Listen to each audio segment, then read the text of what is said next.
ఐదేళ్ళు MLA government పిలుపు ఎన్నిక చేయాలంటే వాడదని పోలీసులు మిస్టర్ రాజ్కుమార్ వెంకటేశ్వర గారు రాజశేఖర్ మేమందరినీ చూసుకునే నేను పోలీసులు మళ్ళా 2 ఏళ్ళ గవర్నమెంట్ మళ్ళా వస్తుంది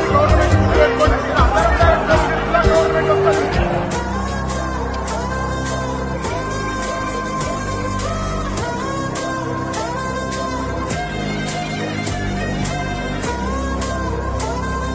రైతులు వస్తున్నారా రోడ్ల మీదకి? నిన్న మా భీమారంలో నేషనల్ హైవే దిగ్బంధించారు మా వాళ్ళు. 5గురే రైతులు వచ్చిర్రు, 60-70 మంది మనోళ్ళు. నిన్న చెన్నూరులో కిష్టంపేట దగ్గర జాతీయ రహదారి మీద కూర్చున్నారు. 4-5గురే రైతులు, మళ్ళీ 100 మంది మనోళ్ళే. సో వస్తలేరు. మిలిటెంట్ యాక్టివిటీ చేయాలి. ముచ్చట్లు ఎప్పుడు కాదు, మీటింగ్లు పెట్టుడు కాదు, సోషల్ మీడియా ప్రెస్ మీట్లకి ఇవి కాదు, మిలిటెంట్ యాక్టివిటీ చేయాలి. పెట్టురి మందవారి డివిజన్లో ప్రోగ్రాం పెట్టురి, పోయి మొత్తం జీఎం గారి ఆఫీస్ కాల పెడదాం, పోతే 1 నెల రోజులు జైలుకు. కాబట్టి మిలిటెంట్ యాక్టివిటీ కూడా మీరు సీరియస్గా ప్లాన్ చేయాలి. అవసరమైనంత రోజు ఇక్కడ సింగరేణి భవన్ అని కాలబెట్టుర్రి, మొత్తం అంగడి వేసి పారేరు, ఏముంది? ఆ ఫీలింగ్ రావాలి, ఆ ఓనర్షిప్ రావాలి మన సంఘం మీద, మన నాయకత్వం మీద. కాబట్టి మిలిటెంట్ యాక్టివిటీ ప్లాన్ చేయరు. మన ఏరియాలో అన్ని రైల్వే లైన్లు ఉన్నాయి, కోసిపారేరు. రోజు ఓ ప్రోగ్రామ్ పెట్టి రైలు రోకాన్ని పెట్టి రైలు కోసిపారే. సీరియస్గా పైసలా?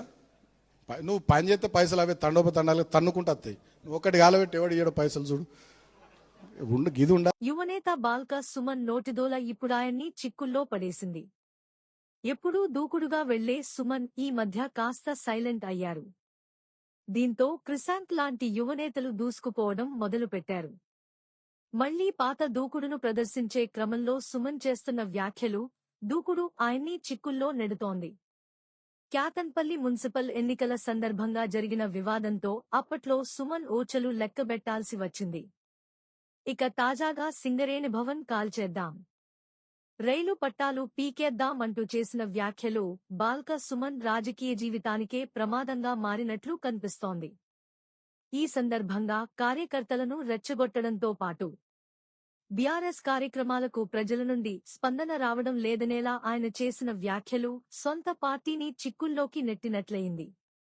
అంతేకాదు, దాడులకు దిగితే డబ్బులు అవే వస్తాయనే రీతిలో ఆయన మాట్లాడిన మాటలు ఇప్పుడు చర్చనీయాంశంగా మారాయి.